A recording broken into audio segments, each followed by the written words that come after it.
बता दिया था शायद। अरे नेगेटिव बता दिया था बाल को। नहीं बताया था। एक बताया सर। अच्छा एक ही बताया था। हाँ मतलब बता दिया एग्जाम्पल। एक बताओ चाहे दो बताओ, बात तो एक ही है ना। बता दिया ना।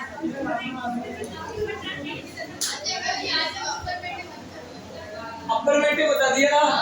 चलो नेगेटिव सीख लो आप आज, ठीक है।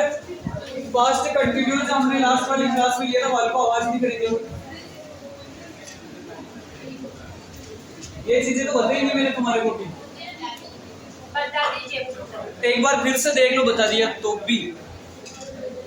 जो ये बोल रही नहीं बताया उनके लिए तो है फायदा, और जो बोल रही बता दिया उनके लिए ये अरे रिवीजन नुकसान कहीं का। इसमें नुकसान क्या, तुम क्या भूल रहे हो क्या मेरे और बताने से? ठीक है, तो नुकसान नहीं कर सकता आप उसको।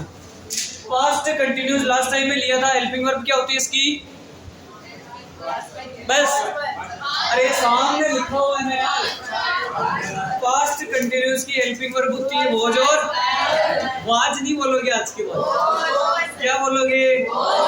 वॉज और वर। सिंगुलर के साथ में, प्लूरल के साथ में, प्लूरल के साथ में। वर्ब की कौन सी फॉर्म? चौथी फॉर्म कह सकते हो, फर्स्ट फॉर्म प्लस आईएनजी। चलो ठीक है, एक सेंटेंस देखिए। आप उस समय लाइब्रेरी जा रहे थे, क्या आपने ये बनाया? बना लिया ना? बना तो लिया था यार, उस समय के बारे में बताया ना मैंने। ठीक है, बना लिया। तो उन दिनों जयपुर में नहीं रह रहे थे, ये नेगेटिव है, ये भी बता दिया था। अरे वॉज वर्ब के बाद में नोट लगा दो, नेगेटिव हो जाएगा। नोट हटा दो, अफर्मेटिव हो जाएगा। कौन सी बड़ी बात है इसमें? नहीं है, छोड़ो चलो, क्योंकि अपन ज्यादा टाइम इसमें नहीं खराब करेंगे। तीसरा आप तो समझ लो, इंटेरोगेटिव। कौन सा बाल को? इंटेरोगेटिव यानी प्रश्नवाचक। एक ही काम करना है, सब्जेक्ट की जगह तो आपको हेल्पिंग वर्ब को लिख देना है, और हेल्पिंग वर्ब की जगह आपको सब्जेक्ट को लिख देना है। यानी कि पहले हेल्पिंग वर्ब आ जाएगी इंटेरोगेटिव सेंटेंसेस में, और हेल्पिंग वर्ब की जगह क्या आ जाएगा? सब्जेक्ट आ जाएगा, और लास्ट में प्रश्नवाचक चिन्ह लग जाएगा। एक सेंटेंस मैंने यहाँ पे दिया है कि क्या सानू एक नोटिस पढ़ रहा था। इसकी आपको क्या बनानी है? बाल को इंग्लिश बनानी है, ठीक है। वॉज और वर में से आपको लेना है, तुम्हारे को पता नहीं चल रहा तो आपको जगह छोड़ दे, ये जगह छोड़ दो। फिर बाद में सब्जेक्ट कौन है इसके अंदर, सूत्र के अनुसार चलो, आपका गलत नहीं होगा। सानू है, सोनू लिख लो, सानू लिख लो, बात एक ही है यार।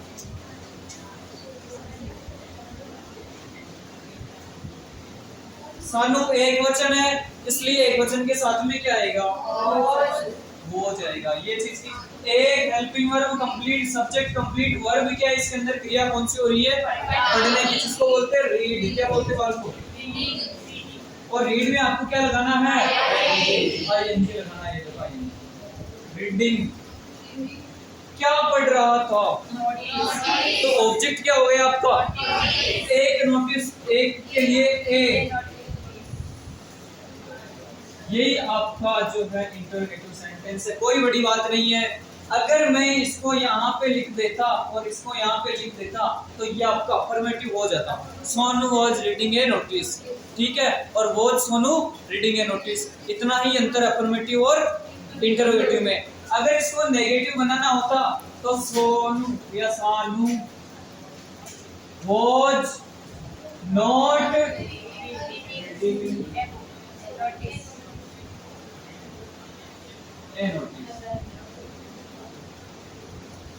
ये नेगेटिव हो गया। अरे कोई बड़ी बात नहीं है, आप अब सीख लो इसके यूजेज। क्या सीखोगे? यूजेज यानी कि इंपॉर्टेंट चीज। मजा आने वाला है इस टेंस के अंदर, आपको बता दूं, मजा आएगा अभी देखना।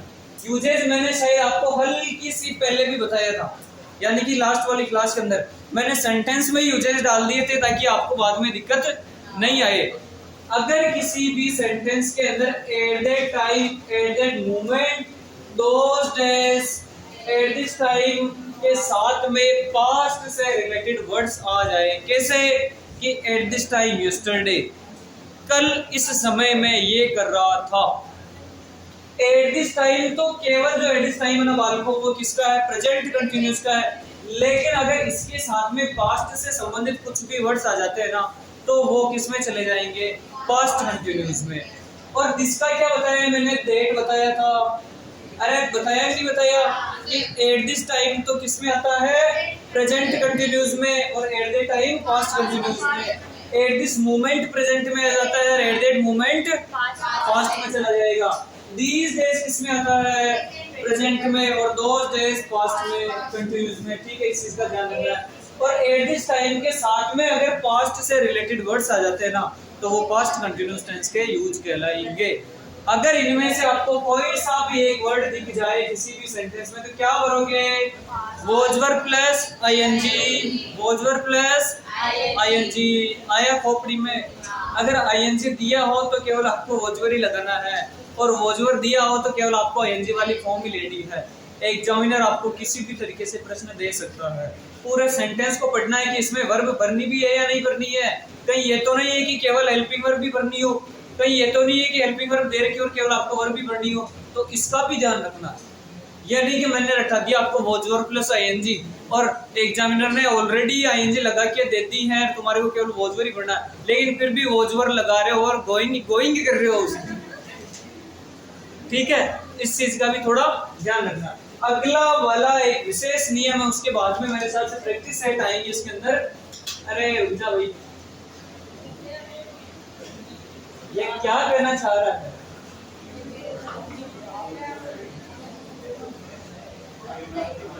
सबसे लास्ट वाला एक नियम है, काल्पनिक स्थिति या मन है कामना मनोकामना होता ही नहीं है। हिंदी में ध्यान रखना, मनोकामना शब्द गलत होता है। शब्द शुद्धि का एक प्रश्न बनता है कि निम्न में से कौन सा शब्द शुद्ध है या कौन सा शुद्ध है, तो आपकी मनोकामना क्यों पूरी नहीं होती है, क्योंकि आप वहां पे मनोकामना मांगते हो, जबकि मनोकामना नहीं होता है, ये मनोकामना होता है, विसर्ग संधि का उदाहरण है। ठीक है, तो काल्पनिक स्थिति या मनोकामना वाले वाक्यों में वर्ब के रूप में वर्ब का प्रयोग किया जाता है। कल्पना कैसी, काश मैं हीरो हो अरे एक्टर हो तो खिलाड़ी मूवी बना रहे हो तो कल्पना है, ये कामना है, जबकि वास्तविकता नहीं है ये। ठीक है, अभी तो हम क्या है जो है। ठीक है, तो ये काश वाले जितने भी वाक्य होते हैं, अपनी जो इच्छाएं होती है ना, इच्छा तो देखो चलो सबकी होती है, हीरो हीरोइन की। हाँ बिल्कुल, इमेजिनेटिव जिसको बोल सकते हैं। तो ये जितने भी काश वाले होते हैं ना, आई विश में पक्षी होता तो आसमान में उड़ता, पंछी बनो उड़ती फिरो मस्त। अरे होता है ना, आपकी विश पूरी कर दी मैंने गाना सुना के, अब मेरे को नहीं बोलेगा गाना सुनाए। तो इमेजिनेटिव सेंटेंस में आपको क्या करना है, वर्ब के रूप में वर्ब का प्रयोग करना है, चाहे आपका सब्जेक्ट सिंगुलर हो या चाहे प्लूरल हो, सब के साथ में वहां पे आपको वर्ब लगाना है। आई के साथ में भी आपको क्या लेना है, बाल को वर्ब ही लेना है। किसमें लेना, इमेजिनेटिव सेंटेंसेस में, कल्पनात्मक जो वाक्य होते हैं उसके अंदर भी आई के साथ में आपको वर्ब ही लेना है। तो देखते हैं आगे, देखो पहला एग्जाम्पल लिखा हुआ है यहाँ पे, उसको हल करने की कोशिश करना। At this time yesterday she blank a newspaper, और रीड यहाँ पे आपको ब्लैंक में दे रखी है, तो इसमें ब्रैकेट में दे रखी है। तो आपको क्या भरोगे इसके अंदर, सबसे पहले तो जो नए बच्चे हैं वो ध्यान दे लेना, किसी भी सेंटेंस में इंग्लिश पढ़ने से पहले उस सेंटेंस को अच्छी तरीके से पढ़ना है। एक एक अक्षर को, At this time yesterday she पढ़ लिया, इसमें कोई बड़ी बात नहीं, पढ़ना तो ये बिना पढ़े तो कैसे करेंगे। लेकिन एट दिस टाइम आ गया, आपके दिमाग में बत्तियां चालू हो जानी चाहिए, किसका है, प्रेजेंट का है एट दिस टाइम तो। लेकिन आगे मैंने बोला पास्ट से संबंधित कोई भी वर्ड जुड़ जाए तो वो किस में चला जाएगा, पास्ट कंटिन्यूस में, क्योंकि इसका अर्थ क्या निकलता है, कल इस समय, सी यानी वह, ए न्यूज़पेपर यानी एक अखबार। अगर यहाँ पे आप रीड यानी होता है पढ़ना, यानी आपको पढ़ने से संबंधित यहाँ पे वर्ब पढ़नी है, तो एक चीज आएगी at this time yesterday was verb plus ING. इसमें क्या करोगे, वाज वर्ब प्लस वर्ब में आईएनजी, सी के साथ में वो जाता है ये वो, और रीड में आपको क्या लगाना है, बस ये आपका सेंटेंस कंप्लीट है। 3 नंबर तुम्हारे पक्के हो गए, कहीं नहीं जाने वाले। कल इस समय वो अखबार पढ़ रही थी, इसका इंडिया ये निकलता है। ठीक है, अगर यूजेस याद होंगे तो आप टेंस फिल कर पाओगे। यूजेस याद होंगे तो टेंस दिमाग में आ जाएगा, टेंस अगर दिमाग में आया तो आपको हेल्पिंग वर्ब या उसकी पहचान याद होनी चाहिए। अगला देखो, इफ आई और आगे दे दिया आपको यहाँ पे ब्लैंक, बी यहाँ पे वर्ब है, अभी बी के रूप बताऊंगा मैं आपको। ठीक है, ए बर्ड एक पक्षी, then I would fly in the sky, तो मैं आकाश में उड़ता। बी जो है वाल्व, इसके 3 रूप चलते हैं बी के, कौन कौन से। बी का मतलब होता है होना, क्या होता है इसका मतलब होना। इसके 3 रूप चलते हैं।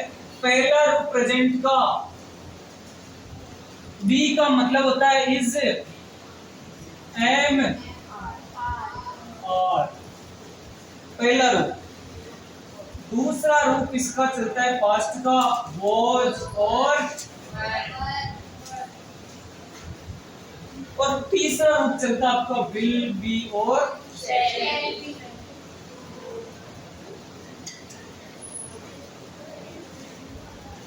Shell be. बी के कितने रूप होते हैं, 3 रूप होते हैं। पहला रूप क्या, इज एम आर, दूसरा वॉज वर और तीसरा will be shall be. Be का मतलब क्या होता है होना, यानी आप क्या हो, इंसान हो तो वो वाला होना। ये नहीं कि भाई मेरे पास कार है, वो होना अलग है। यहाँ पे किसी प्राणी का होना। अगर प्रेजेंट में हो तो अपन क्या लगाते हैं, इज एम आर। जैसे कि आई एम ए स्टूडेंट, मैं एक क्या हूँ, स्टूडेंट हूँ, तो वो किसमें, प्रेजेंट में चला जाएगा। ठीक है, अगर बी का मतलब होता है होना, बी यानी होना, और होना 3 तरीके का होता है। एक तो मैं था, एक हूँ और एक होऊंगा। खुद के लिए, इंसान के लिए। ठीक है, एक तो मैं स्टूडेंट था, एक स्टूडेंट हूँ, या आगे एक स्टूडेंट होऊंगा। होने के 3 रूप होते हैं। अब यहाँ ना फिल्म तो मैं यार यहाँ किंग हो, मैं किंग हो, अब क्यों किंग रहते हैं 12वीं के बाद साल 1.5 साल के लिए, ज्यादा से ज्यादा बीए फाइनल तक किंग रहते हैं, और क्वीन रहती है इंस्टा क्वीन। 3 साल पछे अगर कोई एंटर हो कंपटीशन में तो पछे में जाने में किंग क्वीन कोई काम में ना पड़ा, अड्डे तो फट ले वहां तो काम आ जाए, बाकी नहीं तो कोई किंग काम आना हो ना कोई क्वीन काम आनी। सही बात है ये, और बढ़िया बात है कि आप 12th पढ़ते ही यहाँ पे आ गए। 12th पढ़ते ही किसी कॉलेज के चक्कर में नहीं गए, कॉलेज में जाएंगे अध्ययन होगा वहां पे, इस चक्कर में नहीं पढ़े। ठीक है, तो किंग क्वीन के चक्कर में आपको कत्ते ही नहीं पढ़ना, कत्ते ही। तो पास्ट में अगर था तो वॉज वर लगाओगे, और फ्यूचर में अगर होऊंगा, जैसे कि मैं टीचर होऊंगा, I will be a teacher या आई शैल बी ए टीचर। आया, बी के 3 रूप समझ में आए। अब इस सेंटेंस को देखो, यहाँ पे बी के आपको 3 रूप निकालने हैं, चौथा रूप कोई नहीं निकालना। मैंने बोला अगर किसी सेंटेंस में कल्पना हो रही हो, और कल्पना कैसे होती है, अगर मैं ऐसे होता, अगर से ही होती है कल्पना। और इफ का मतलब क्या होता है, यदि या अगर, यही होता है। तो यहाँ पे if I were a bird क्या आएगा, और मैंने क्या बोला, कल्पनात्मक वाक्यों में वर का यूज किया जाता है, चाहे आपका सब्जेक्ट वो सिंगुलर हो या प्लूरल हो, सब के साथ में यहाँ पे वर आएगा। If I were a bird then I would fly in the sky, अगर मैं पंछी होता तो आकाश में उड़ता। ई डागड़ा पर रोजा तो, ठीक है, लेकिन है नहीं, केवल वो कल्पना ही रह गई। आगे देखो, I wish I were A Millionaire, काश में करोड़पति होता। कल्पना हो रही है आई विश, और इफ तो यहाँ पे क्या आएगा, आगे देखो पास्ट कंटिन्यूस आ जाए, ये स्ट्रक्चर आया आपका नया, बाद में उतार लेना, तुम भर लेना, कोशिश करना, क्योंकि एक बार बता दिया तो थोड़ा याद होना चाहिए, नहीं आएगा तो फिर वापस लिखा देंगे, कोई बड़ी बात नहीं। देखो स्ट्रक्चर समझ लो वाल को, अगर आपके वाइल से पहले पास्ट कंटिन्यूस दे रखा है तो वाइल के बाद भी पास्ट कंटिन्यूस आएगा, यानी कि एक ही समय में दो कार्य हो रहे थे, जब मैं घर आ रहा तब वो ये काम कर रही थी, दोनों काम। देखो वाइल का मतलब होता है जब, क्या होता है जब, ठीक है। वाइल से अगर आपका सेंटेंस जुड़ा है, वाइल से पहले अगर पास्ट कंटिन्यूस है या बाद में अगर पास्ट कंटिन्यूस है तो दूसरी ओर भी पास्ट कंटिन्यूस ही आएगा, ठीक है। और अगर सिंस से पहले प्रेजेंट परफेक्ट हो तो सिंस के बाद क्या आएगा, पास्ट सिंपल आएगा। कल वाला नियम है, आपको याद होना चाहिए।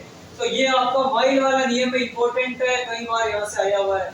वाइल से पहले अगर पास्ट कंटिन्यूस हो तो भी आपको पास्ट कंटिन्यूस ही पढ़ना है, बाद में पास्ट कंटिन्यूस तो भी पहले पास्ट कंटिन्यूस पढ़ना। जैसे कि आई blank while she was sleeping, read है, यानी कि यहाँ पे was और प्लस आईएनजी बना। अब यहाँ पे इमेजिनेटिव को भूल जाओ, इमेजिनेटिव की बात हो गई थी, तो आई के साथ में क्या आएगा, बाल को हो जाएगा, इमेजिनेटिव में ही पर आएगा, बाकी आई वॉज रीडिंग, यानी कि मैं पढ़ रहा था जब वो नींद काट रही उठती, सॉरी यही क्या लिखा, I was reading while she was playing, ठीक है। while के बाद में भी was verb plus ing आ रहा है, तो इधर भी आपको was verb plus ing, ये डिपेंड करेगा according to subject. Singular subject इसलिए हो जाए, सिंगुलर इसलिए हो जाए, ठीक है, कंफ्यूज मत होना। दे right while we were listening, while के बाद में was verb plus ing आ रहा है, तो while से पहले भी, और दे के साथ में क्या आएगा, were writing। अरे देख बहुवचन इसलिए वर आया और वी भी बहुवचन इसलिए वर आया, यहाँ तक आया क्या तुम्हारे को थोड़ा बहुत, देखो एक दो बार घर पे आप देखोगे तभी जाके आपको याद होगा। यहाँ तक लिखना चाहोगे, इससे पहले भी कुछ बताया है, ये था ना, ये नहीं लिखे तुमने अभी तक, लिखो use of past continuous tense, और इसको लिखो जल्दी से, यहाँ से यहाँ तक तो कल पढ़ लिया था अपन ने।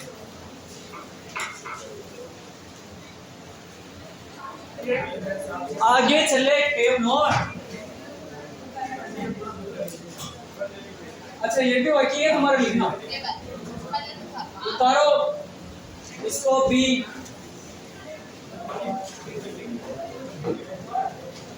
उतारो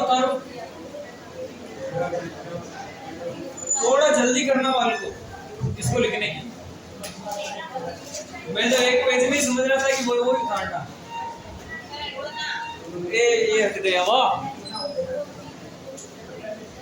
अगला नियम लास्ट में आपने देखा होगा और लिखा भी होगा, ये देखो कि यदि पास्ट में कोई काम कुछ समय तक तो जारी रहा तथा इसी बीच में दूसरा काम हो गया और जो काम तुरंत समाप्त हुआ उसके लिए तो पास्ट सिंपल, तथा जो काम कुछ समय तक जारी रहा उसके लिए पास्ट कंटिन्यूअस टेंस यूज करेंगे। आपको रामायण समझ में नहीं आई तो मैं बता देता हूँ एक एग्जांपल से, ताकि आपको बढ़िया तरीके से समझ में आ जाए।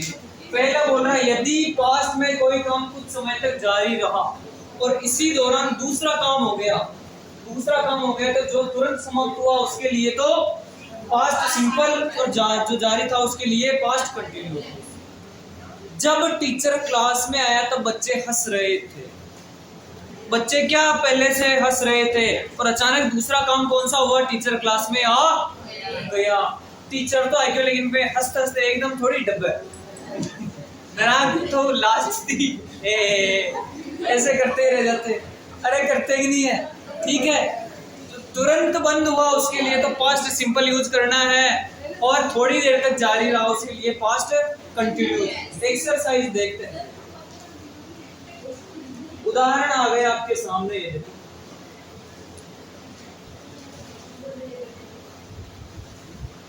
और ये वाला इसमें जो क्या चलेगा, स्ट्रक्चर चलेगा व्हेन के बाद में पास्ट कंटिन्यूस है, व्हेन के बाद में पास्ट सिंपल है। इस वाले जो स्ट्रक्चर की पूरी लैंग्वेज है ये 3 लाइनों में लिखी है। उदाहरण से समझ सकते हो कि वी वर लाफिंग, हम हंस रहे थे। When the teacher entered in the class, जब मार साहब क्लास में आए तब हम हंस रहे थे। दोनों काम पास्ट के ही है, आ गया वो तो काम हो गया, लेकिन वो हंस ही रहे थे, वो कंटिन्यू था। तो वेन से पहले तो देखो वॉज में आईएनजी जोड़ रखा है, और वेन के बाद में एंटर्ड सेकंड फॉर्म दे रखी है, यानी कि पास्ट सिंपल। सेकंड वाला देखो, my dog long wait for me when I return home, मेरा कुत्ता इंतजार कर रहा था जब मैं घर आया। ठीक है, वेन के बाद में सेकंड फॉर्म आ रही है, यानी कि पास्ट सिंपल आ रहा है। तो आपको इधर क्या करना है, माय डॉग एक वचन है तो वॉज वेटिंग करना है। क्या करोगे, वॉज वेटिंग। और इसमें क्या करोगे, मैंने दे रखा भर रखा है, तुम्हारे लिए दुखी नहीं रखा पढ़ने का। वी वर लाफिंग, अब इनको लिख लो, दोनों चीजें लिख लो जल्दी से इन दोनों एग्जांपल्स को। ये वाला सूत्र शायद नहीं लिखा हो स्ट्रक्चर आपने।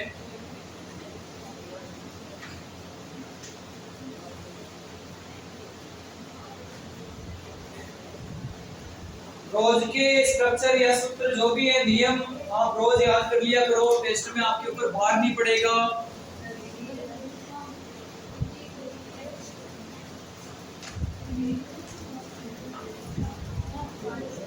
चलो आगे बढ़ते अपन। नया टेंस आपके सामने खुल गया। पास्ट कंटिन्यूस समाप्त होता है और अगला टेंस आता है आपका पास्ट परफेक्ट। जल्दी से इसकी जानकारी ले लेते हैं आज। यूजेस याद होने चाहिए कल पास्ट कंटिन्यूस के सारे। मैं कोई सा भी सेंटेंस लिख दूंगा व्हाइल, व्हेन वाला या फिर एट द टाइम वाला, कुछ भी, तो आप ये मत भर देना उसके अंदर कि ये तो प्रेजेंट का है। यानी कि मैंने जो आज तक पढ़ा दिया है उनमें से कोई सा भी अगर सेंटेंस दे तो तुम्हारे को याद होना चाहिए। आगे टेंस आता है पास्ट परफेक्ट टेंस। एक ही हेल्पिंग वर्ब है, हेड, सबके साथ में हेड, किसी हेड है, ठीक है, ये मैं किसी हेड कौन है, सबके साथ में हेड आएगा। आई हो, यू हो, वी हो, सी हो, ही हो, सबके साथ में हेड है।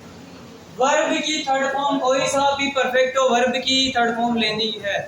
ठीक है भाई, सूत्र देख लीजिए आप, सब्जेक्ट, हेल्पिंग वर्ब, वर्ब की थर्ड फॉर्म और ऑब्जेक्ट, ये सूत्र है। कोई अंतर नहीं आना। सबसे पहले सब्जेक्ट लेते आ रहे थे, हेल्पिंग वर्ब भी लेते आ रहे थे, वर्ब भी लेते आ रहे थे, केवल वर्ब के रूप थोड़े बहुत चेंज होते आ रहे हैं। देन आपको ऑब्जेक्ट लेना, सेंटेंस बनो, वह क्रिकेट खेल चुका था किसी समय में, यानी पास्ट वाले टाइम में कोई काम पूरा हो चुका था, तो वो किस में जाएगा, पास्ट परफेक्ट में जाएगा। तो आपको लेना है सबसे पहले सब्जेक्ट। खेलने वाला कौन है, वह ही। हेल्पिंग वर्ब एक ही है, हेड। सूत्र बोल रहा है वर्ब ले आओ, वर्ब की थर्ड फॉर्म प्ले, प्ले यानी खेलना। ये फर्स्ट फॉर्म है, ईडी लगाया, थर्ड फॉर्म बन गई प्लेड। क्या चीज, क्रिकेट। ऑब्जेक्ट क्या हो गया, क्रिकेट, क्रिकेट।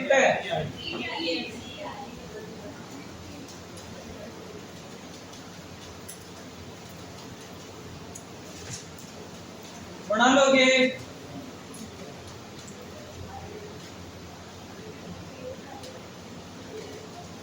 नेगेटिव में कुछ नहीं, हेड के बाद में नोट लगा देना, वही नेगेटिव होगा। अरे नेगेटिव में हेड के बाद में नोट लगा देना, यहाँ पे थर्ड नंबर पे नोट लगा देना, आपका नेगेटिव बन जाएगा।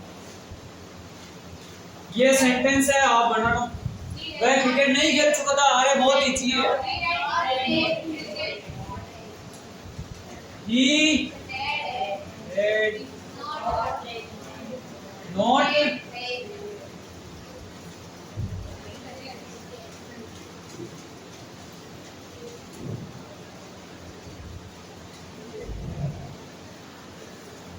क्रिकेट है, समझ लेना, आप थोड़ी समझने की कोशिश करना।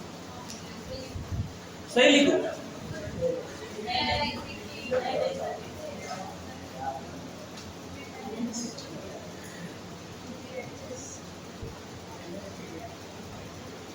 सही लिखने में हमारा पीरा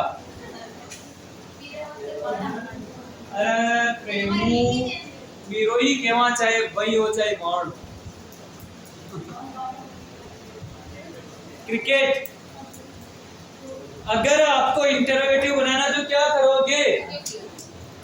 अरे हेड को बाहर निकाल देना और हेड की जगह सब्जेक्ट को रख देना, वही आपका इंटरोगेटिव हो जाएगा। समझ लेना, क्योंकि इतने टेंस हो गए अपन को पढ़ते हुए, तो अब आपको समझ में आना चाहिए। इंटरोगेटिव प्रश्नवाचक में हेल्पिंग वर्ब बाहर आती है, यानी कि हेड बाहर आ जाएगा। हेड ही प्लेड क्रिकेट, क्या वो क्रिकेट खेल चुका था? बस इसलिए अपन जो है इसमें कम ध्यान देंगे, आगे यूजेज पे थोड़ा आपको ज्यादा ध्यान देना पड़ेगा। आएंगे तो यूजेज से ही आपके प्रश्न, और यूजेज ही याद नहीं है, उजेज नहीं रहे यूजेज।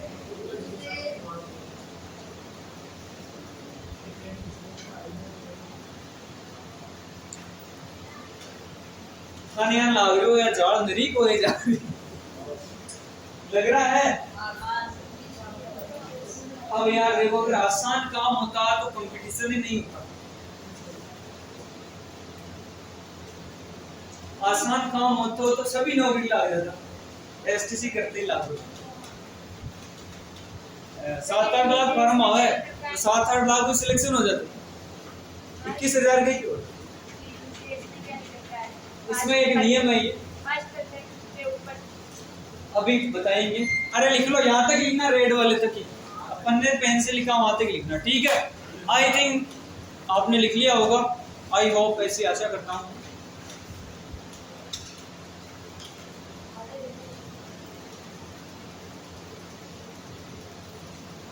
थोड़ा फास्ट रखो अपने हाथ को।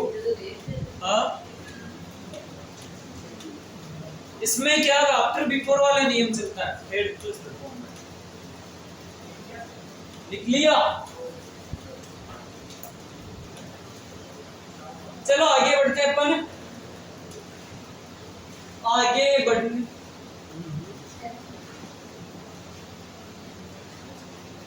ये एक नियम बनता है पास्ट परफेक्ट का, वेरी इंपॉर्टेंट नियम, प्रश्न पुटअप होने की संभावना है। अगर आपका स्ट्रक्चर ऐसा हो, समझ में नहीं आया ये क्या है, बीच में आपको बिफोर दे रखा हो, क्या दे रखा हो सेंटेंस में? बिफोर। अरे बिफोर का मतलब क्या होता है? के पहले, ठीक है? और बिफोर से पहले जो भी क्रिया, एक्शन यानी यहाँ पे क्रिया, एक्शन यानी क्या है? क्रिया। वे एक्शन नहीं, वो एक्शन नहीं, एक्शन इंग्लिश में वर्ब होती है, जो वर्ब आप इसको एक्शन बोल सकते हो। एक्शन से पहले, सॉरी बिफोर से पहले जो भी एक्शन हुई हो, जो भी क्रिया हुई हो, उसमें तो आएगा पास्ट परफेक्ट, और बिफोर के बाद वाले एक्शन में आएगा सिंपल पास्ट टेंस। नहीं आया समझ में? आपको समझ में एग्जांपल से आता है। एग्जांपल से आता है तो अपन ने एग्जांपल भी यहाँ पे ले रखा। I had seen him before he stopped his car. उसने उसकी कार रोकी, उससे पहले ही मैं उसे देख चुका था। बिफोर से पहले आपको पास्ट परफेक्ट भरना है, और बिफोर के बाद आपको सिंपल पास्ट भरना है। ये तो आपकी साधारण सी लैंग्वेज के अंदर रटने वाली लैंग्वेज है, यानी कि बिफोर से पहले जो भी क्रिया हुई, एक्शन हुआ, उसके अंदर आपको क्या करना है? पास्ट परफेक्ट यानी कि हेड प्लस थर्ड फॉर्म भरनी है, और बिफोर के बाद में जो भी एक्शन होगी उसमें आपको सेकंड फॉर्म यानी कि पास्ट सिंपल भरना है। अगर आपको बिफोर के बाद में सेकंड फॉर्म दे रखी है तो आपको बिफोर से पहले हेड प्लस थर्ड फॉर्म भरनी है। अगर आपको बिफोर से पहले हेड प्लस थर्ड फॉर्म दे रखी है तो आपको बिफोर के बाद में सेकंड फॉर्म भरनी है। सीधो सो रटवाड़ो नियम है, ठीक है? बिफोर के बाद में सेकंड फॉर्म हो तो बिफोर से पहले हेड प्लस थर्ड फॉर्म, और बिफोर से पहले हेड प्लस थर्ड फॉर्म हो तो बिफोर के बाद में सेकंड फॉर्म। दूसरा एग्जांपल है आपके, the patient had died, very important है, यानी कि फेमस है, इंपॉर्टेंट कोई केस 10वीं में पढ़ता है वो।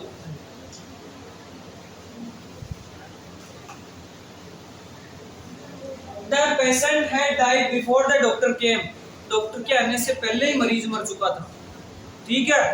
तो बिफोर से पहले हेड प्लस थर्ड फॉर्म है, बिफोर के बाद में केम सेकंड फॉर्म है। लिख लो, कुछ ही नहीं है। आफ्टर का भी नियम आने वाला है आपका पास्ट परफेक्ट का, इंपॉर्टेंट है वो भी, उसमें भी सेम चीज है और कुछ भी नहीं है। ये इधर आ जाएगा और वो उधर चला जाएगा। पहले इसको लिख लो, इन दोनों एग्जांपल्स को, ये वाले नियम थोड़ी लिखाया, लिख लिया। एक नियम और समझ लो, सेकंड वाला नियम है, बिफोर का तो अपन ने समझ लिया, अब आफ्टर का। क्या है आफ्टर का? आफ्टर में भी टेंस तो सेम यूज होंगे, पास्ट सिंपल और पास्ट परफेक्ट, लेकिन एक्शन जो है थोड़ी आगे पीछे हो जाएगी। आफ्टर से पहले तो इधर सेकंड वाली क्रिया हो जाएगी और आफ्टर के बाद में फर्स्ट वाली क्रिया हो जाएगी। सेकंड एक्शन में आपको पास्ट सिंपल लेना है और फर्स्ट वाले एक्शन में आपको पास्ट परफेक्ट लेना है। एग्जाम के अंदर 99% एक चीज तो आपको दी हुई होती है, दूसरी आपको भरनी होती है, तो घबराने वाली बात ही नहीं है। अगर आपको नियम इतना सा याद है कि आफ्टर बिफोर के अंदर पास्ट सिंपल और पास्ट परफेक्ट आता है, तो फिर आप कर लोगे, क्योंकि एक तो एग्जामिनर देगा, दूसरा ही भरना है। अगर एग्जामिनर ने परफेक्ट दे दिया तो आप सिंपल भर के आ जाना, सिंपल दे दिया तो परफेक्ट भर के आ जाना, बस आपको थोड़ा याद रखना है, समझना। I met him after I had finished my work, मैं उससे मेरा काम खत्म करने के बाद मिला। लिखा तो मिलना पहले जा रहा है, लेकिन क्या मिलना पहले हुआ क्या? अरे नहीं हुआ, पहले काम खत्म किया उसके बाद ही तो मिला।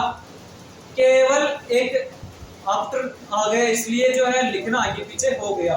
तो आफ्टर से पहले जो सेकंड एक्शन हुआ था, मिलने वाली जो क्रिया हुई थी, मिलने का एक्शन हुआ था, वो बाद में हुआ था, यानी सेकंड एक्शन आप उसको बोलोगे तो इसमें क्या आएगा? Past simple. मीट की सेकंड फॉर्म है मेट, MWT क्या होता है आपको? मिलना फर्स्ट फॉर्म।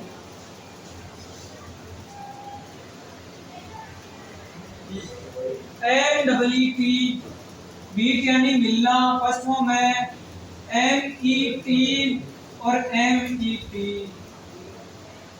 सेकंड और थर्ड फॉर्म है। मीट मेट मेट विशेष रूप से वर्ब्स का ध्यान रखे, ये मत क्या है ना मीटेड मीटेड मीटेड नहीं होता है, मीट मेट मेट होता है, ठीक है। तो यहाँ पे सेकंड फॉर्म दे रखी है।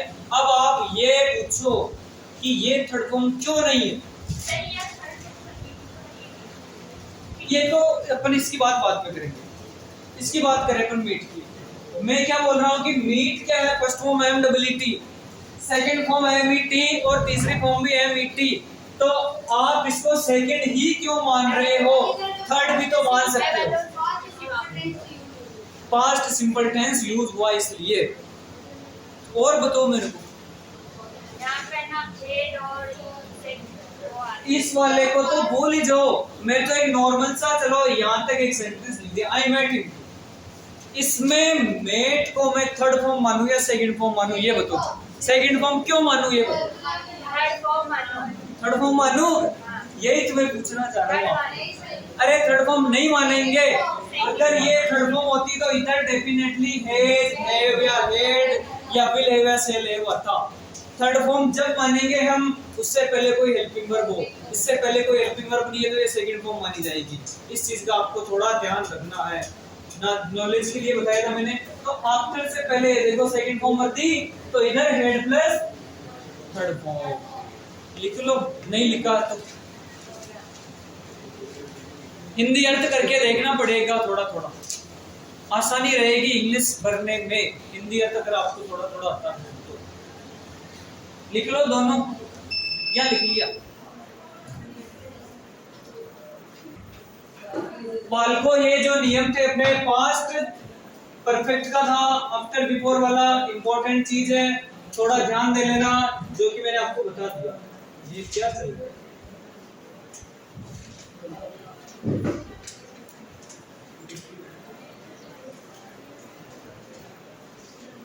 ये लो, आफ्टर आपका पीछा नहीं छोड़ेगा। एक चीज और आ गई, मैंने पहले भी एक किसी सेंटेंस में बताया था, सिंस वाले में भी, कि भी जरूरी नहीं है कि सिंस बीच में ही आए, ठीक उसी प्रकार जरूरी नहीं है कि आफ्टर बीच में ही आए। वहां पे भी सिंस शुरू में दे दिया था, यहाँ पे भी आफ्टर अपने को शुरू में दे दिया। केवल आपको तो एक नियम याद कर लो, बाद में चाहे आफ्टर को कहीं पे डाल दो। आफ्टर के बाद में फर्स्ट एक्शन हो रहा है तो पास्ट परफेक्ट, सेकंड एक्शन में पास्ट सिंपल। एग्जांपल दे रखा after we the lesson we played, यानी कि सेकंड फॉर्म दे रखी है, इधर हेड प्लस थर्ड फॉर्म कर दो। क्या करोगे? आफ्टर वी हेड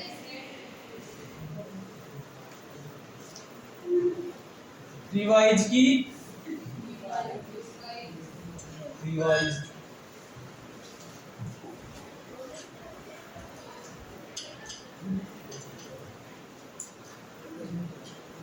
एक नियम और, नियम ही नियम ही, इसमें वो वाले यूजेस नहीं है एट दिस एट दैट वाले, ये सेकंड फॉर्म है और इधर हेड प्लस थर्ड फॉर्म आएगी। देखो played, play, played, played, second form भी प्लेड ही होता है, थर्ड फॉर्म भी प्लेड ही होता है, इसका थोड़ा ध्यान रख लेना। आगे एक नियम दे रखा है, हिंदी पढ़ते जोर आती है तुम्हारे को। यदि पास्ट में दो काम हुए, कितने? दो काम, जिनमें प्रथम कार्य पहले समाप्त हो गया तथा दूसरा कार्य बाद में समाप्त हुआ, तो प्रथम समाप्त कार्य को प्रीवियस एक्शन बोलते हैं। जो पहले खत्म हो गया उसको प्रीवियस एक्शन, और इसके साथ पास्ट परफेक्ट टेंस का यूज होता है। दो काम हुए पास्ट में, दोनों में से जो पहले समाप्त हुआ उसको प्रीवियस एक्शन बोलेंगे, और प्रीवियस एक्शन के साथ में कौन सा टेंस होगा?